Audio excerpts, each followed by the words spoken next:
So today we're going to look at one of the parts of the BPA Level 1 training, and we're going to in particular look at starting with why. I brought a couple of books for y'all to kind of visualize and see, because I would typically write this up on the board, but it'll help y'all to see it and kind of ask yourself if you've ever read these books or not. If you've been around for a little bit in sales, you've probably heard of either Simon Sinek or Start With Why. So just hold that up for a second, let everybody see it. Start With Why. If you haven't, this is a starting point that changed my career when I was actually running my business, and I'll tell you a little bit about that story. So Start With Why by Simon Sinek. And then we're going to do a little research, a little thought by someone named Susan Fowler. She's one of the leading researchers for Ken Blanchard's company, Blanchard Leadership. And it says why motivating people doesn't work and what does. And so it's the science behind leading and looking at what helps people really understand what are the psychological needs that go behind why we do what we do and the internal motivation. And then if you haven't seen this book, this is by Daniel Pink. This is called Drive. And basically he says the exact same thing, that there's something inside of all of us that keeps us moving forward. And this last book is by Roy Spence. He was actually at one of our conventions a couple of years ago, and he talked about this idea of it's not what you sell, it's what you stand for, and why every extraordinary business is driven by purpose. And so with that in mind, let's talk a little bit about today this idea of what Simon Sinek says is the golden circle. So if you kind of pull this up here, you've got three parts to the golden circle: the why, the how, and the what. And what's exciting about that, I'm going to kind of use the board over here to give you a different look at this, is that when you think about the why and you think about where you're going with your life, you look at those two. It says the why equals the purpose, but look underneath it where it says what is your, what's that say? Cause, and then right underneath that, what do you believe? To me, that's one of the most powerful things that happens when you start to look at the golden circle, is that it's almost like your brain is separated into two parts. It's got this bottom part, which is what we would say the how and the what. And then it's got this other piece that we all think about, which is the why. And in the why, it's so strong that when you connect with someone, when you really start to think about not just what they do or how they do it, there's a separation when you start thinking about why they do it. What is it that combines us or connects us to this world? And it might be that we have a similar belief. Or it might be we have similar values.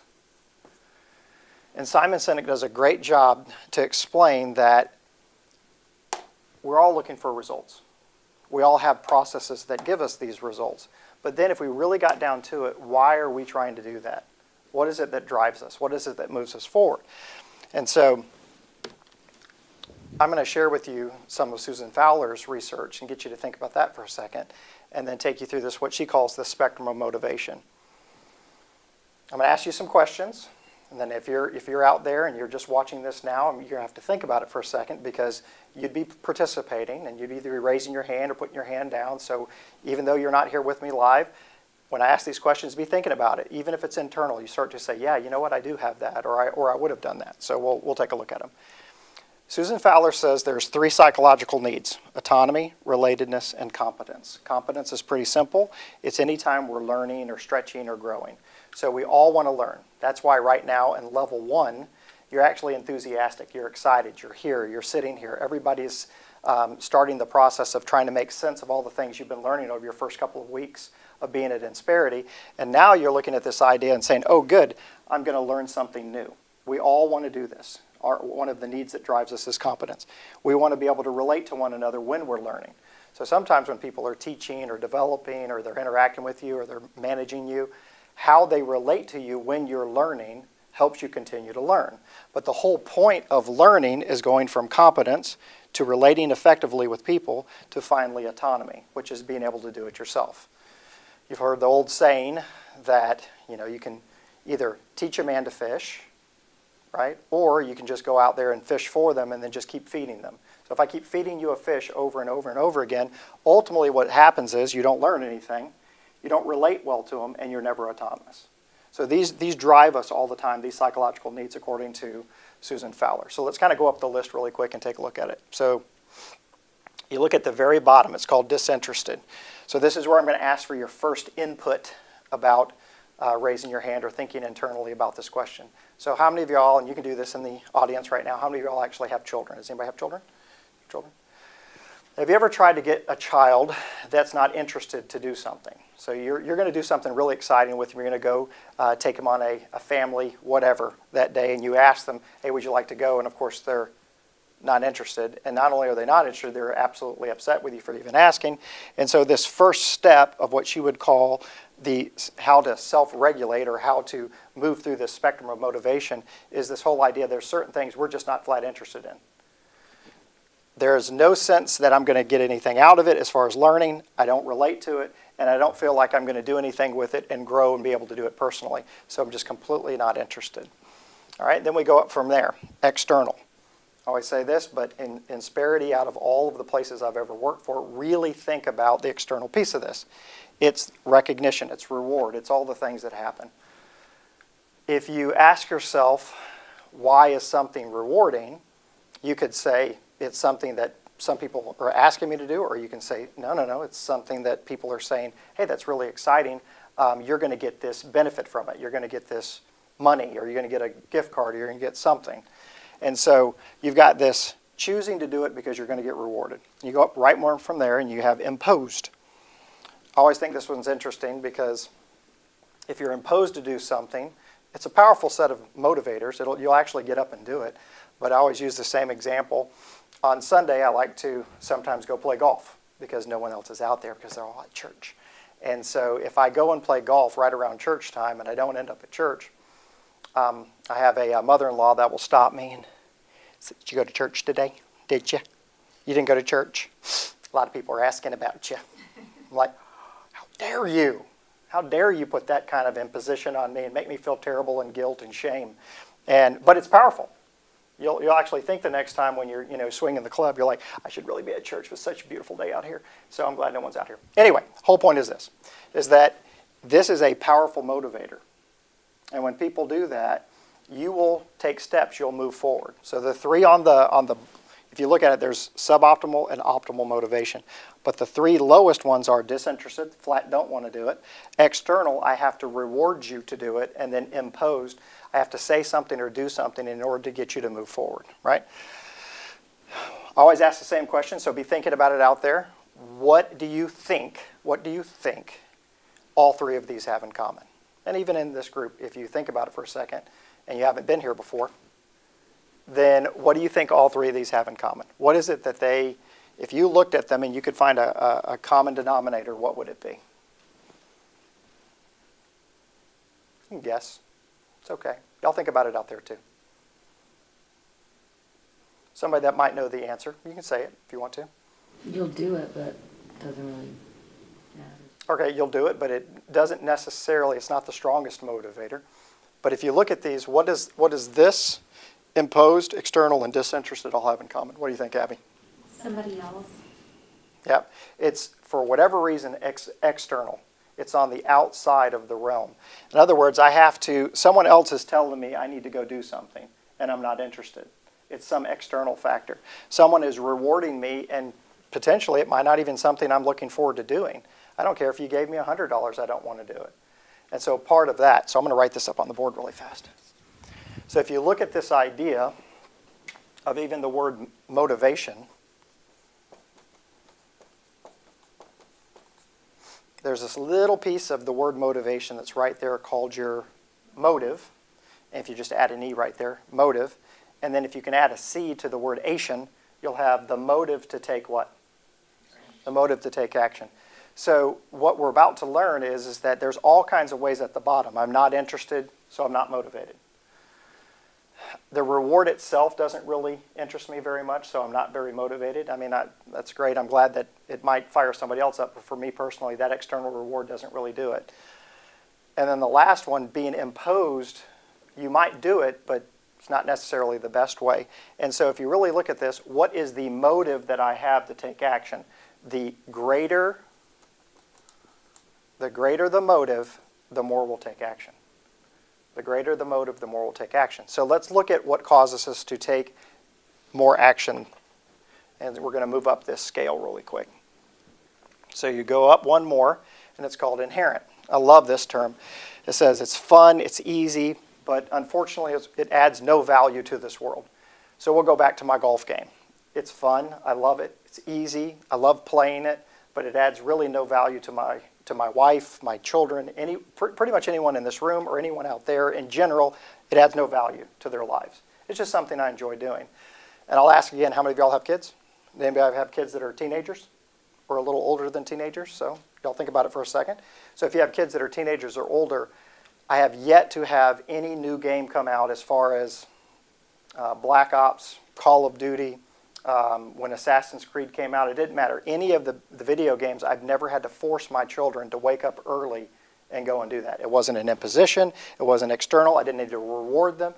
They weren't disinterested. As a matter of fact, they found ways to find money, whether it was their grandparents or someone else. They got really creative to do something they thought was really fun for them. So Saturday comes, school's out, and they pop up out of bed at around noon. And at noon, they start a heavy influx of whatever video game they're going to play interspersed with, I'm hungry, which is quite an imposition to me, which is irritating. I'm disinterested in getting them that food because quite honestly, they're lazy. But anyway, so the whole point is this, is that it's fun for them, but it adds no real value. My children playing 13 hours of a video game adds no value back to this world. But let's go up 2 more. This is where it gets powerful, and this is where all these books start coming into play. The next one is aligned, and it says it's linked to what? It's actually linked to a value. So if we get way up the top again of why we do what we do, and you think about what Simon Sinek says about this golden circle, all of a sudden the 2 highest levels of how we do something is part of our values. So if you think about values are something that we believe in strongly, I believe in respect. I believe in a culture where there's honesty, where people trust one another. I believe in a certain type of compassion or kindness. There's certain values that we all carry with us, and you can just imagine as you're carrying them, you'll either run into someone that values that just like you do, and then it shoots you all the way past all these other things because it connects with you at a really high level. It's something internal that drives all of us. It's literally linked to, if you look at this, it's linked to the values in which we hold most dear. That's why we volunteer. That's why we do other key things in our lives because of those values. That's also why we leave. Think about the last place that you worked for and you thought they valued one thing and you believed it when you interviewed with them, and then the next thing you know, as you were working there, you realized that none of the values they said they believed in turned into the values that you believed in. And then you had this internal conflict within you. Can I continue to work here? Can I continue to be a part of something in which I feel goes against my key core values? And if the answer is no, guess what you start looking for? Another job, right?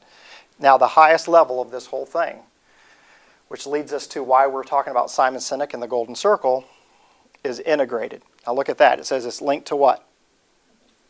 And it's second nature. All right, so the highest level of your why is not just what you believe and what you value, but it's also linked to your purpose. It's linked to your purpose.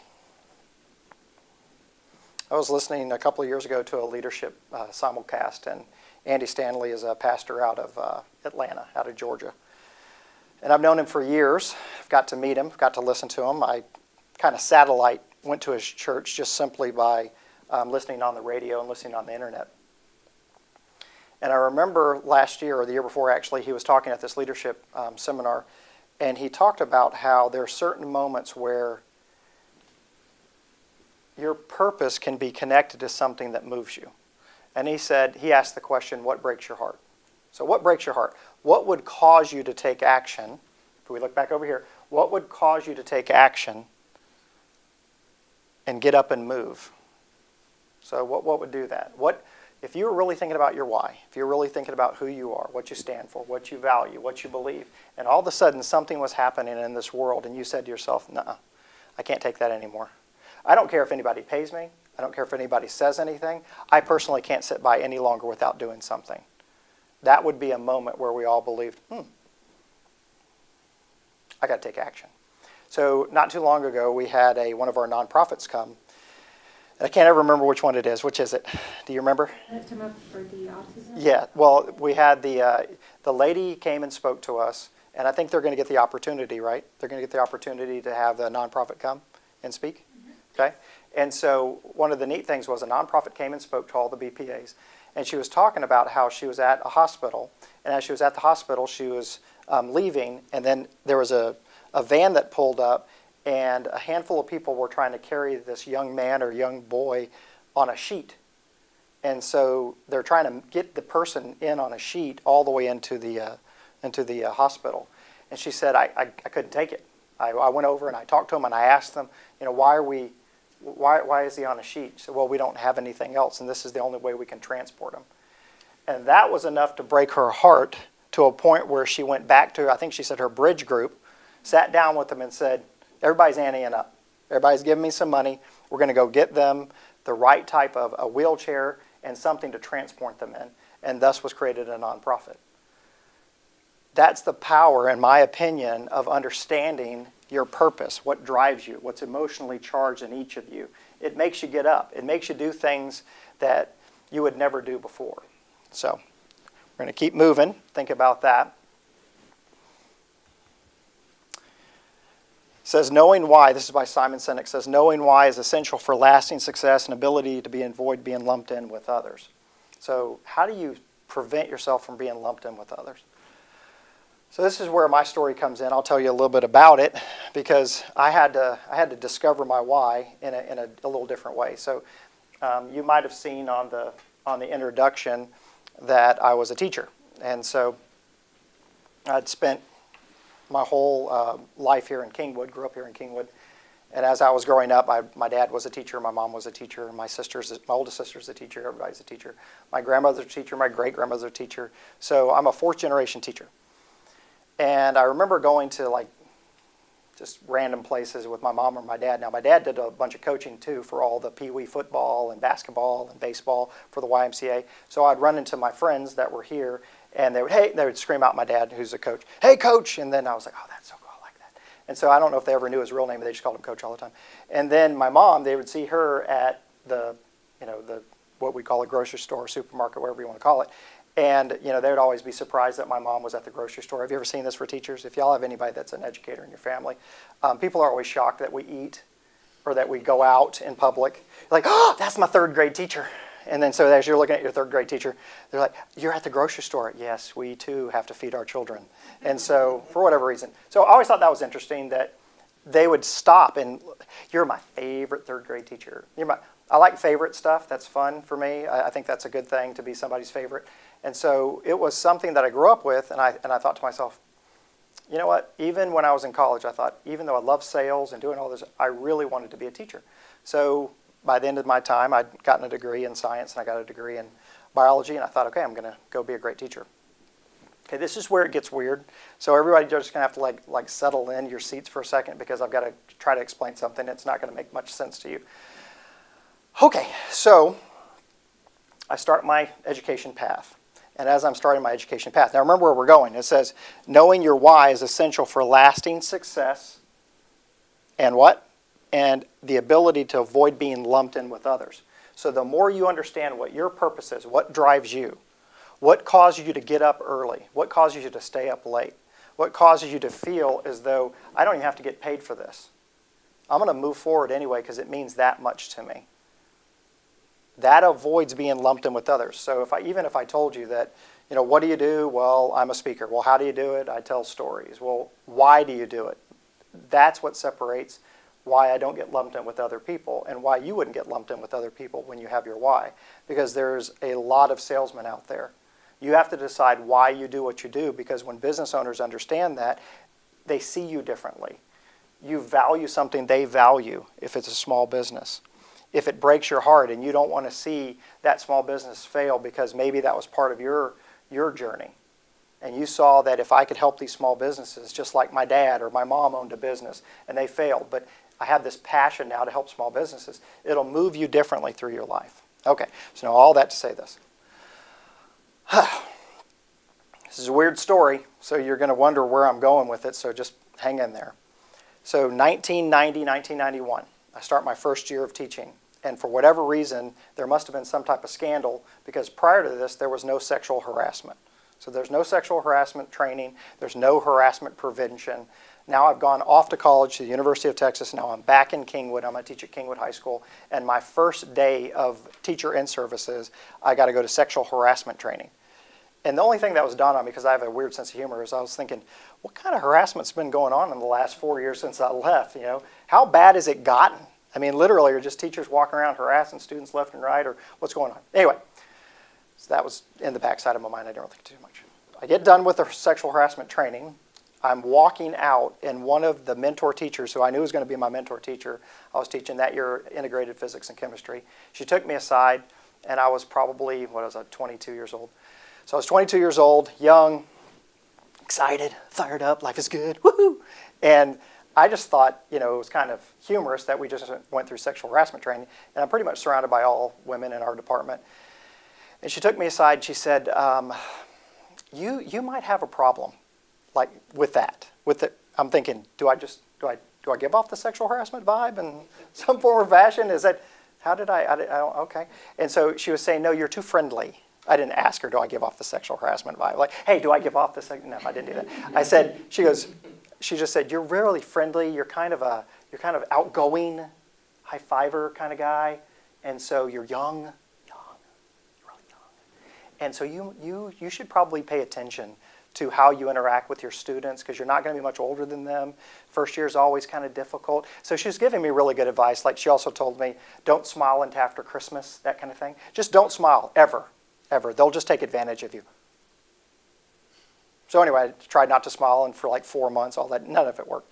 So I was like, okay, now I'm all of a sudden scared. I'm scared. I literally think, maybe I do. Maybe I give off the sexual harassment thing, and so I got to really pay attention to this. So I'm going to I thought I had good rules, like good expectations for day one. Oh no, now I had to regroup. So that night, I don't go to sleep. I literally stay up all night thinking about how am I going to set my expectations for my students so they all understand I'm not creepy. Okay, this is going to be good. All right, so here we go. So the next morning I wake up, you're going to pretend for a second that you're in my classroom. All right, so here we go. Hey everybody, so welcome to, and I always did the same thing, so welcome to Integrated Physics and Chemistry. This is, everybody in the right place? Okay, good. My name is Mr. Hinojosa, Hinojosa. I want you to be able to get that right, so I always ask the same question, where do you get water from? And you just say, in a hosa. Okay, in a hosa, that's where you get water from, so that way you know how to say my name. All right, everybody, practice real quick. Everybody say, in a hosa. Okay, good. Oh, that's fantastic. That's excellent. Excelente clase. And so, anyway, so I would say my name, and then I would say, I didn't say that. This is my very first day, and it's also my first day of teaching, so I'm a little overwhelmed. So I thought, okay, how do I handle this not giving off the sexual harassment thing, and so everybody gets along really fine? So I asked them this question. You can pretend like you're, doing this out loud. All right, how many have ever seen the movie Star Wars? All right, Star Wars, see the movie Star Wars? Okay. So I literally asked my students, how many of y'all have seen the movie Star Wars? I thought this was going to be brilliant. This is going to be really good. So Star Wars, good. All right, how many of y'all know what the Force is? Anybody? The Force? The Force? Yeah, the Force? So you got the Force? Yes. And so they're all looking at me like, the Force, huh? So I thought maybe in my head years later that probably gave off two thoughts, like one kid in the class going like this, it's going to be a really good physics class. And we're going to be talking about the Force. This is going to be awesome. And so then there was a whole other kid going like this. Did you just say the Force? Is he okay? What's wrong with him? And so there's probably two varying opinions in there. It didn't really matter. I was trying to make a point that this is my force field, like right here in general. Nobody break my force field. And I thought this was, I thought this was good. So if this is the force, and this is my force field, you break that, and we're in kind of bad harassment territory, right? So no breaking the force field. So I can only assume a bunch of 15 through 18-year-olds went like this. Okay, it's just, what's wrong with this guy? So I set that as my first tone. But my second one, which I thought was even better, which was immutable law, never break it, irrefutable, don't ever do it, is, I'm going to pull a chair over here, is I imagined that there was nothing good that could ever happen, ever, if someone came behind me, ever. I just can't imagine how that would be appropriate or acceptable. So I created that rule that night. I thought, oh, this is a good rule. highly keep me away from any harassment issues. So if I'm sitting behind my desk, you just approach me from the front and drop off your papers from the front. Now, I almost want to say I'm just making this whole thing up, but this is a true story. And so as I've said this a lot, I thought to myself, what is wrong with me? How did I actually create this moment where I thought this is going to be brilliant? Immutable law, only approach me from the front, never come around. Because I could imagine, honestly, I could imagine someone walking by, my classroom, and the door propped open a little bit, because you don't want to shut that door on them. You don't want any of that. You want people, what's going on in there? Who knows? Just keep that door open. And they were walking by, and they see some kid behind me. Oh no, that can't be right. So good law, good rule.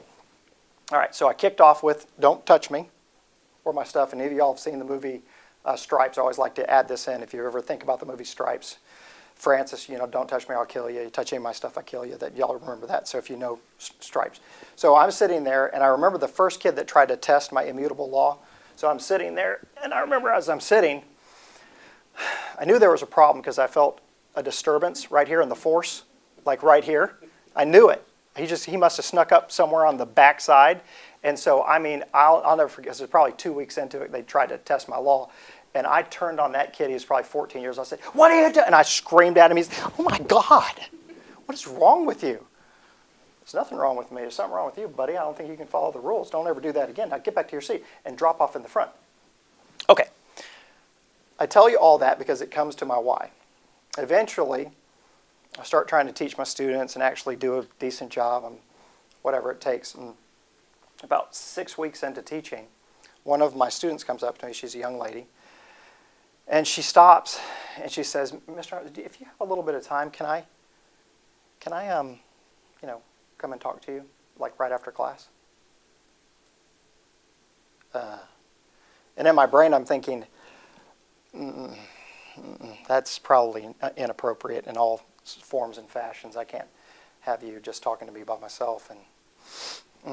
But I'm not that stupid. So I said, "Yeah, sure, you can come right after class." In some form or fashion, she must have decided that she needed more time.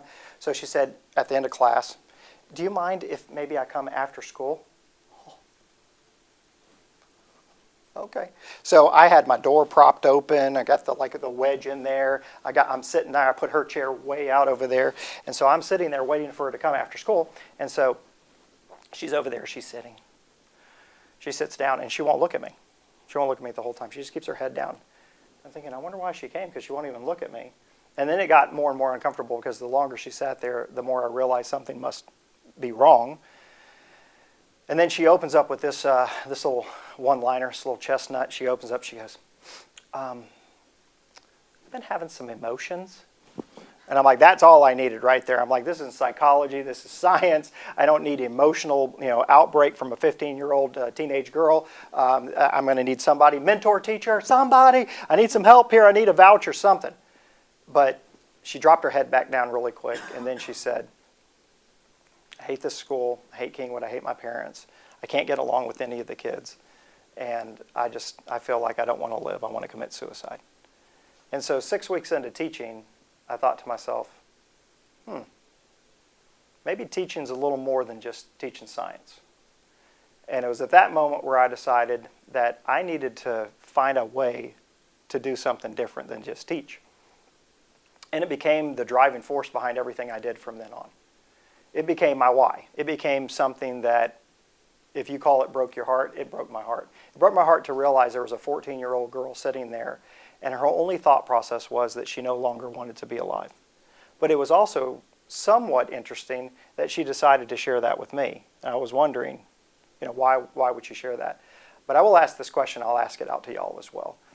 Have you ever had a moment where you were thinking about a part of your life, and as you reflect back, you ask yourself how you made it through it? It was a tough time. It was an area in which you thought, wow, that was rough, but you still made it through it. I don't want to get too deep into it, but I do want to say that there's times in your lives where you make it through tough times that are exactly the moments in which help everybody else. You just have to find a way yourself. So it was surprising to me that the one thing that I probably struggled with most in college was losing who I was, my self-image, trying to fit in all the wrong places, in all the wrong ways. was exactly what I was about to share for the next 20 years as an educator with kids. How I could get them to think about their self-image, who they were, that they were valuable, that they didn't need to have 1,000 friends or they didn't need to look a certain way, that they were actually valuable, and that ultimately they could have big goals and dreams just like anybody. And for the next 20 years, that's what I did. Tried to live out that why, trying to allow her to see herself completely different. We talk a lot about engagement and disengagement.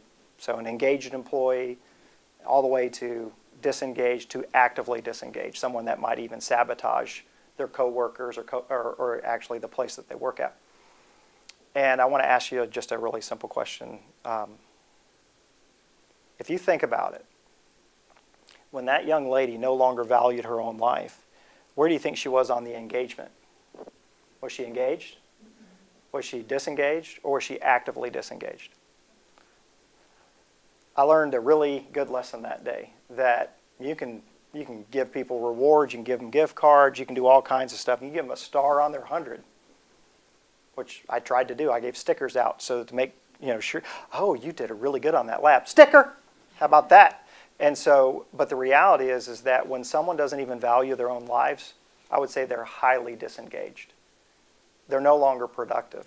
I found over and over and over again that it's not even your skill set that's holding you back. Sometimes it's just the way you see yourself. It's how you value yourself.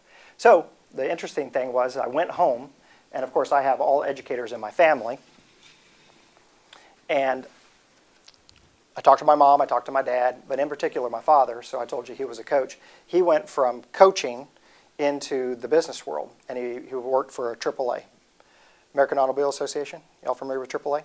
Okay. So he started selling AAA memberships, and it moved him out of education into the sales world. He became the sales director for all of Texas. So that meant he traveled all over Texas training salespeople. So when we were growing up, we learned how to be salespeople. And so it started when I was 4 years old, and my dad, I don't even know if I even told you all this one, but my dad would actually have us set goals. So now he was a coach, so that was always important. And he would always say, you got to have a 5-year plan. You got to have a 5-year plan. And then so what's your 5-year plan? So you're 5. You're like, I don't know, make it to 10. I'm not sure. Anyway, so you're 5 because you don't have a clue where you're supposed to be going with this. But he says, you got to have a 5-year plan. Have I ever told you all this one? The 5-year plan? Okay, so here's the 5-year plan. Here's a 5-year plan for everybody. 5-year plan. Year 1, you're going to get killed. You're going to get, as a coach, your team's going to get beat. You're going to get whooped. You might not even win a game. 0-10 that year. He said, year 2, you better have learned something. You better learn something, son. You're 5. You're like, yes, sir. Okay, and so anyway, so year 2, you better have learned something. You better win at least a game. By year 3, you better go 5-5. By year 4, you better go 7-5, or whatever it is, 7-3, whatever it is. I can't even add. I'm going too fast. And so then by your 5th year, you better take a team to state. That was always his goal. By his 5th year, he wanted to take a team to state. He wanted to have taken all of the young people and built them all the way to about their 4th year, right, to where they're seniors. But then that next crew that had been, led by those seniors, by that next year, you're going to state. So I always had to have 5-year plans, even when I was 5 years old. The other thing was we always have little sales meetings. My dad called them sales meetings. They're really just like family meetings inside the living room, but he would call a sales meeting anytime he'd learn something new. So he'd call us all in. He goes, all right, little sales meeting, people. Just read a good book, How to Win Friends, Influence People. Let's get in here. So I have 3 sisters, 2 older and 1 younger. And so we'd have to get in the room. Now, my 2 older sisters are way older, 7 and 6 years older than I am. And then my younger sister and I are a year apart, so a year and a day. So that's a pretty good gap. So when they're 13, right, minus 7, 6. We'll make it 12 because I like 5. So 12 minus 7 is I'm 5. And so my dad would call in the little sales meeting. Everybody come on in here. Sweetest sound in all of the world is a person's name. Son, you need to practice that. Just practice someone's name. Just practice that a lot. They love to hear their name. So I'd walk around, Mom, Dad. May I call you Mom and Dad? Fantastic.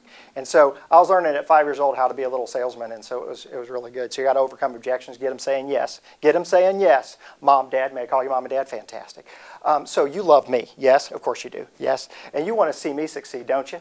Yes, of course you do. Dad, I have a 5-year plan. Just want to let you know. Fantastic. Yes. And so just get them saying yes so that you're moving forward. So my dad would teach us all this stuff. So now all of a sudden I've run into this young lady who doesn't seem to have value or doesn't want to live.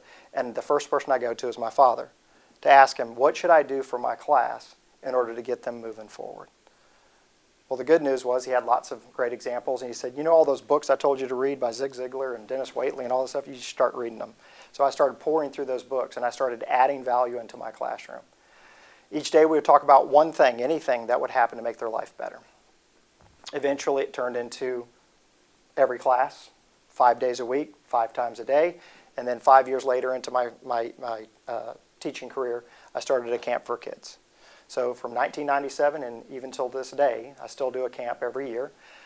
I'll be heading off not too long from now. I'll be going to Alabama to do my leadership camp for youth, but it's always been my passion and will remain my passion in order to do that. So how do I know what my why is? How do you know what your why is? What do you know inside of you that propels you and that pushes you forward? That was the turning point for me. I knew my why was I no longer wanted to see people hurt. I wanted them to see themselves as valuable. Because when you see yourself as valuable, you can give that value away. When you see yourself as worth nothing, you can't give anything away. The more value you see, the more value you can give away, the more it changes this world. And the more you'll go for bigger goals and dreams. So we would talk about that every day in my classroom. Do you value yourself? How do you value yourself? How do you build value? What do you do in order to have other people feel good about when you're around them? We call that influence. Okay. All right. What's Insperity's why? Insperity's why is to help businesses succeed so communities prosper. That doesn't seem like, oh yeah, that's our mission, that's our cliche, that's what we just say. But it's so much deeper than that. Think about it. When Paul was actually putting together a company, he was asking himself, well, what is my why? Why do I do this every single day? And it's so much deeper than just saying, well, we help businesses succeed so communities prosper, and you just throw that out there. There was a moment, believe me, when Paul was sitting there and he was asking himself this question: what breaks my heart? What could I do to change the schematics, the entire vision of what would happen to small businesses? Because at every moment when he was in a small business, he would run into an issue. And then that issue would either cause his business to succeed or fail. And every time it would fail, he would look for answers. And at one point it was hiring better people. So how do you hire and attract better people? You get better benefits. So he thought, how in the world, as a small business owner, am I going to find the right benefits, and how do I even understand them? Every time, every issue that he ran into was either a moment of success or failure. And if it had him fail, he would just end up like any other small business. Until finally, you know what he realized? That every time he learned a new way to succeed, it propelled that business forward. And if we could help enough businesses succeed, then what happens to the communities around us? They start to what? They start to prosper. So what if I was having communication issues? Just like that. That was pretty good, actually. What if we're having communication issues? So if you can't speak, you might want to hire a speaking coach. And so anyway, what if I was having communication issues with my people? What if they were in conflict? What if different departments couldn't communicate effectively? We created a performance specialist just for that. We not only understood it from the HR vantage point, we also said, what if we had a group of people that all they concentrated on was to help that business succeed through strategic ideas, a DISC program to help them understand one another so they communicated more effectively. And every time he ran into a hurdle, he would think to himself, what could I do that would help my business succeed? And guess what he ended up doing? Putting that into his plan of how to help other small businesses, until finally each one of these pieces all came together, and over and over and over, every time that small business succeeded, that community changed. And anytime you need to ask yourself about communities changing, all you have to do is work here at corporate. So I have to drive up Kingwood Drive. I hope that's in the right direction. I think it's over there somewhere. So I have to drive up Kingwood Drive every morning.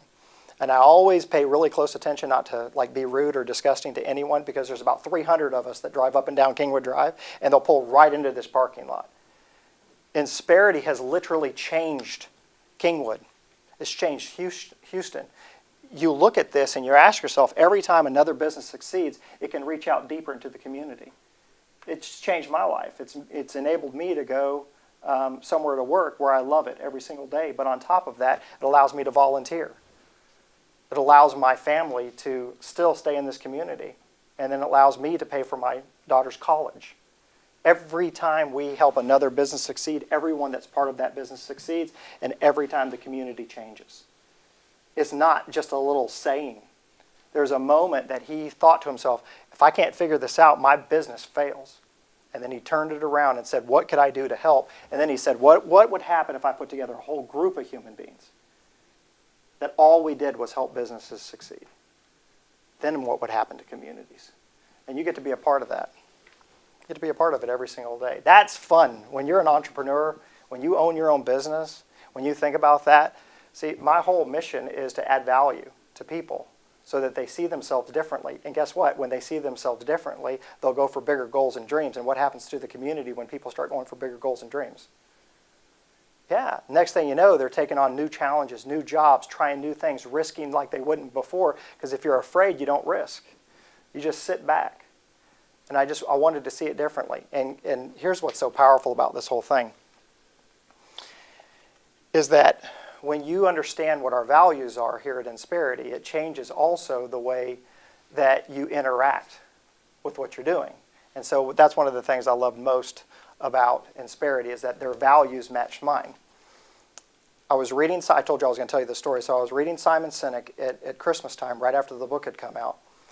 And a lady had told me when I was speaking to a corporate group, she took me aside and she said, I wish you wouldn't, I was very nice. You did a good job. It's hard to do. Keep all these managers and all these, upper division, executives paying attention. But you told a lot of education stories. This is when I first started my own business in 2009, going out there speaking full time. So you told a lot of education stories, and business people just don't relate to that. And you're about to speak to some developers coming up, and the reality is that when you speak to them, they're not going to relate to that. So I really need you to kind of change your approach and talk more about business. I came home. I told my wife I was devastated. I was like, oh my gosh, but that's who I am. That's what broke my heart. That's why I'm here today. That's why I'm standing in front of you. And all of a sudden, I was being told basically, it's not a good enough reason to speak about it, so you should probably stop doing it. Well, it was disingenuous of me to try to talk about corporate life when I didn't do it.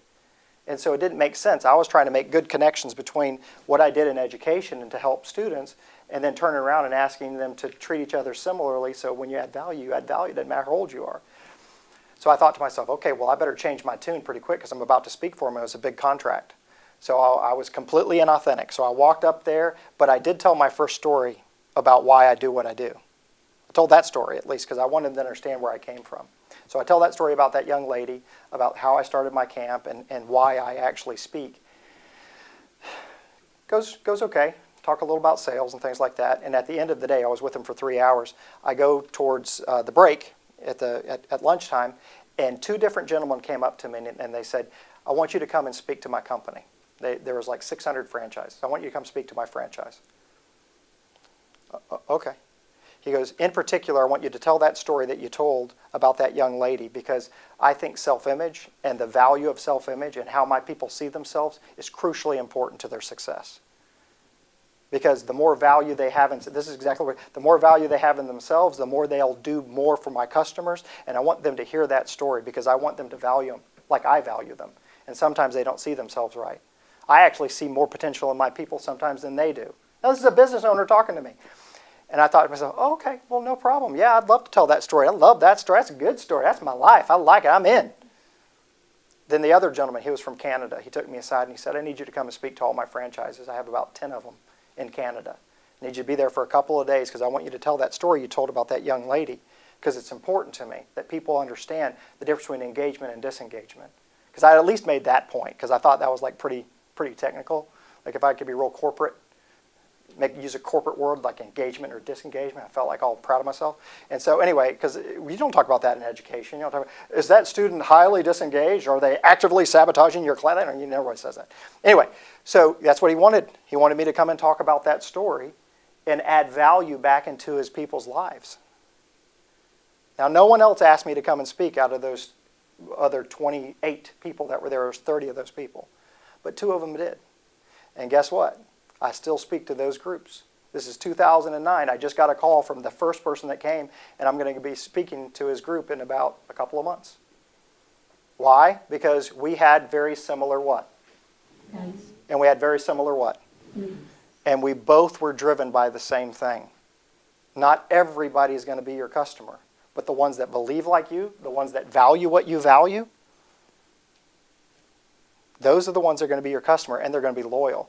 You can use every gimmick, you can use every trick, you can cut your price, you can do whatever you want, but the people that don't value what you value will never be in line with what you do. And if it breaks your heart and it breaks their heart, there's something that connects all of us to that point which drives us forward. It was a really good lesson, and I came home from that, and it didn't dawn on me until I read Simon Sinek's book, and I realized, whoop, that's what he was talking about. I have to stay true to my purpose. I have to stay true to my why. And the people that believe in my why will believe in it, and the people that don't, that's okay. They might think it's a good story. They might even like the fact that I was a teacher, but they just don't quite get why I do what I do. They're not going to be ever a good fit. You're going to learn later in this training that as the performance consultants and the sales trainers are going to take you through this, they're going to actually teach you what a good Insperity fit looks like. They're going to show you step by step where to look. And some of y'all are going to spend a lot of time trying to fit the wrong people to our mission. It's never going to happen. You're going to have to cut the price. You're going to do all kinds of things, and it's going to waste a lot of your time and energy, but they'll never be a good fit. The next person that cuts the price, that's where they're going. There's a mindset that Insperity people have, that what Paul was trying to do is completely different. All right, so Simon Sinek does something kind of interesting. He takes you through this process, and he says, what if you were at a party, and as you're going down the party, have you ever seen parties where you have all these different tables, and you have like the fondue table, right? And you got the cheese and cracker table, and you got like the dried meat table. I don't know if there's wet meat, but there's, it just didn't sound right in my head to say wet. So, and the wet meat table, I don't, anyway, so you got the dried meat right over here, whatever. So you got like the sausages and the jerkies. Do you even have jerky at a place? Doesn't matter. Anyway, so you got the meat table, you got the fondue table. So what he said was, you're at this party, and he compared these different things that are up on the screen to where people would go to. So let's say the first one was the celery table. Right? You got to have celery. That's the deal. Celery. You get celery, changes the whole, whole dynamics of your company. You get celery. That's the game changer, baby. You get some celery. Get some celery. And so that's all they're talking about at that table. Celery. Like, man, I got to get some celery. It's going to increase my productivity. It's going to decrease all of the, my expenses. I'm going to kill it. Got to get some celery. And then you walk over to the next table, the fondue table. It's the Oreo cookie table. You ever had an Oreo cookie? They're incredible. You should have an Oreo cookie. Oreo cookie, that'll change the whole spectrum of your business. I don't care where you're at right now. You get Oreo cookies. That's it. That's the thing. That's the game changer. So all of a sudden you're like, oh my God, it's celery and Oreo cookies. You don't know which one it is, but you believe both of them because they're really passionate about these different things. Then you go to it's M&Ms. Not the peanut ones. You break out in hives. The M&M, the chocolate-covered ones, right? The really good ones, right? That's what you got to get. Chocolate covered. I think actually those are the peanut ones. But anyway, it doesn't really matter. No one's paying attention to that anyway. So, okay. So then the last one, the last table, it's Rice Dream. Every time I do this, I always think that's weird. It's the Rice Dream, rice milk, whatever that is. You want some Rice Dream milk, some almond milk, some coconut? Have you ever had the coconut milk? It's not good. And so anyway, so you got to get the Rice Dream milk. That's the thing. That's the game changer. You get the Rice Dream milk, you can tear this up. Life's going to be good. Okay. So you go on there and you don't have a clue what to do. So you go to the grocery store and what do? You don't know what to do, so you get everything. You pile up celery and then you get Oreo cookies and jam that in. You get M&Ms, throw that in. You get some Rice Dream milk. And you're walking around with your, what's that called? Thank you. Your grocery cart. You're pushing the grocery cart and people are coming by and they either think you're having like a sugar fit or you're trying to be healthy and they don't know which. So they're all fired up for you. They're like, what are you trying to do? Either kill yourself or like work out. I don't really know. I just know this is like game changer stuff here. And so somebody told me that. So, I just thought I'd go with it. So then you go to checkout and the checkout person's going, that's a lot of Oreo cookies. I know. It's supposed to be awesome. It's supposed to be a game changer. All right. What Simon Sinek says is, if you will start with why you're doing it from the very beginning and ask yourself one question, why in the world are you doing what you're doing? Then it changes every other thing from there. For instance, if you started with, well, why would I want one of these products? What is it that's driving me? What's my why? What's my purpose? And you said to yourself, well, I want to be healthy. And so the example he uses in his book is, I want to be healthy. Then what would you choose And how would you live your life if you had that question in mind first? I want to be healthy. My purpose, my drive is I want to be healthy. I would say as a father, I want to be there for my children. It's a different reason. Vanity is a good one. Like I want to be really good looking, and so I want to sit there and have I don't want Oreo cookies because then I'm okay with a double, maybe even a half, like a double and a half chin. I get to a triple and I'm out. So I'm too vain for it. So the whole point is this: is that I might have said for a long time, I got to eat the celery. I got to do that, but I was doing it for all the wrong reasons.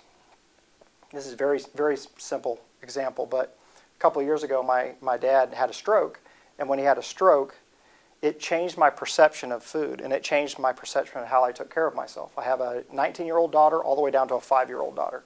And my 5-year-old daughter, when she graduates, you just add 13. So add 48 plus 13. I am no longer in my 50s. I'm in my 60s. And wouldn't it be sweet? Oh, that's so nice. You brought your grandfather to your graduation. And I'm like, no, I'm her dad. Well, you look old. And so I thought to myself, what can I do as I watched my father have a stroke and not be able to take care of himself? That impacted me differently than just working out to be in shape. I actually started thinking about my family, and I asked myself that question. What could I do to be there for my family 5 years from now, 10 years from now, and be healthy? And it changed the way I started looking at food, and it changed the way I started interacting with some of these things. Don't get me wrong. Oreo cookies way better than any type of celery I've ever eaten. So I'll have people come up to me. So because have you ever done this? You're in the grocery store? Probably not. But anyway, because I'm kind of outgoing. Remember I told you I'm weird. So I'm walking around and people are like, are you working out? Because you'll have like protein and like 1,800 bars. Have you ever gone on the diet where all that's real important to you? So you get it all loaded up in one big hit. You got nuts.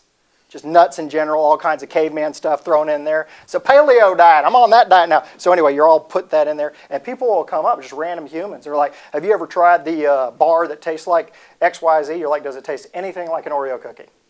No. All right, I'll give it a shot. So anyway, but the whole point is this. They'll come up to you and they'll talk to you about it because now all of a sudden, you're similar. They value what you value. And that's the difference. Now with celery and rice milk, you're walking around in your grocery cart, and all of your customers, all of your referrals are coming from the people that are asking you questions. Why? Because they value what you value, and they see what you're doing.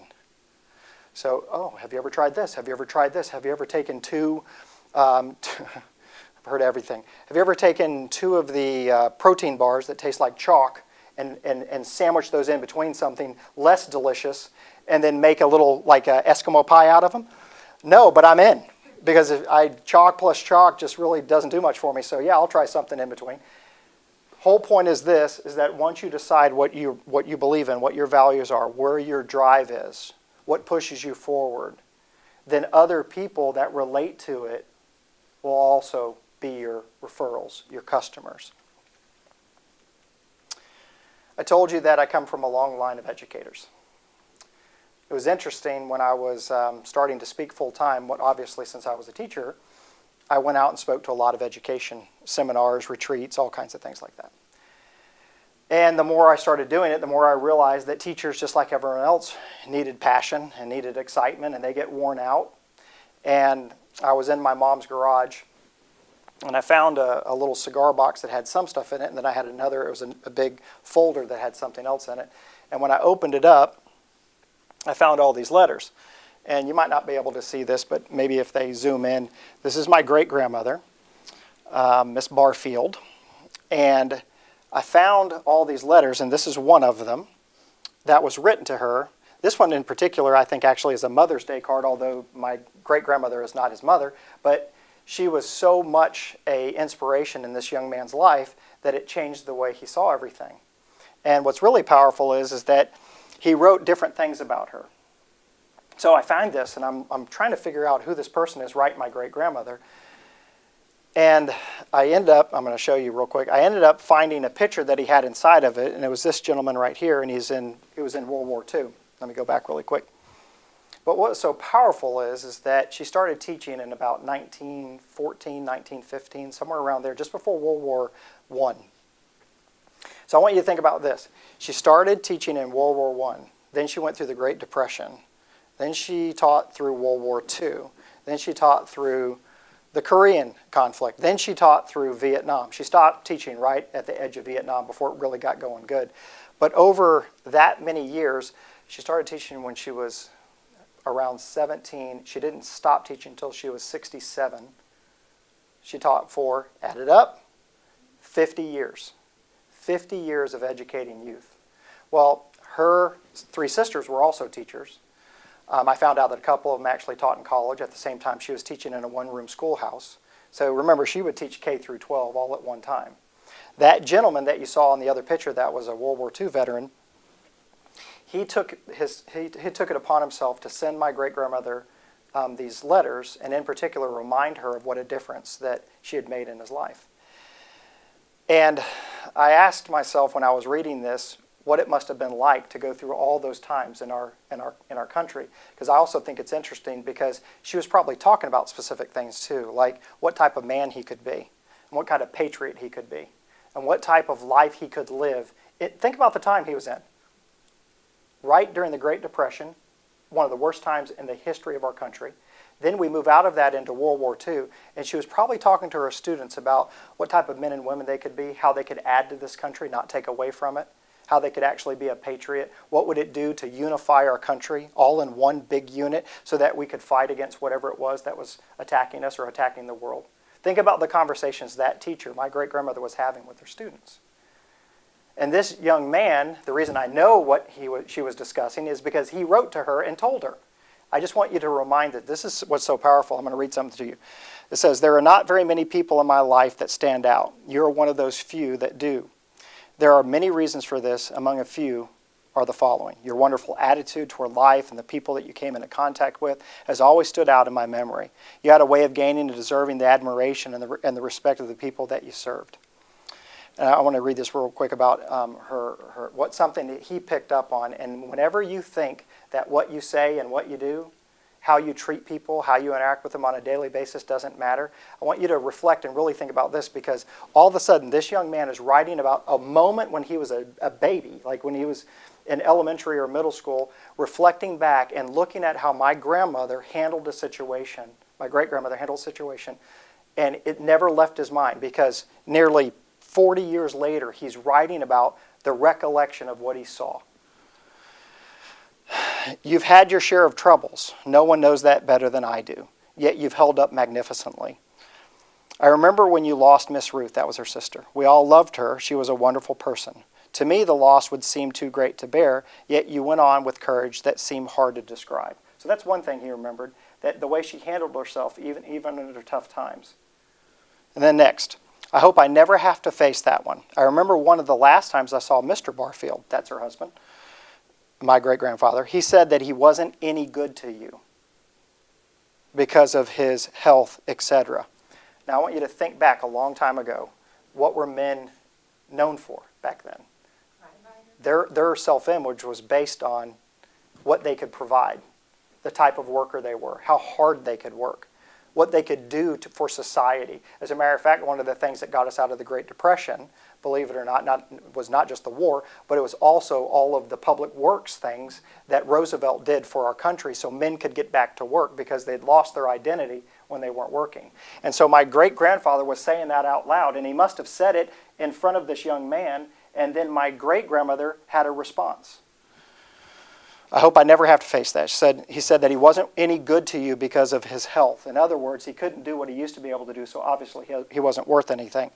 Vis-a-vis that young girl sitting in my classroom, since I can't get along with my mom, I can't get along with my dad, I can't get along with any of these kids, nothing makes sense anymore, I'm not worth anything anymore, I just don't want to be alive. Instead, you know what my grandmother said? I remember that you answered him by saying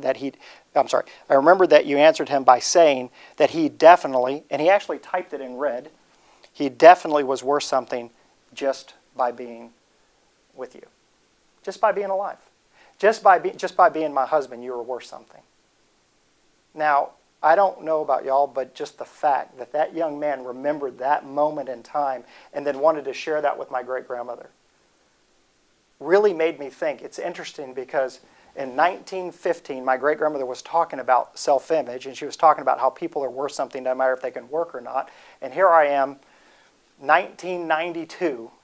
I start my camp in 1997, which is really interesting because that's how many years, 90 years later.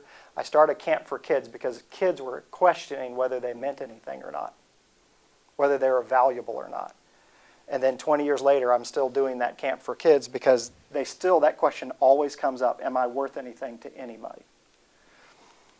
It's awesome because one of the neat things about him is that although he went through World War II, he wrote some letters to her. He was in the 102nd Infantry Division.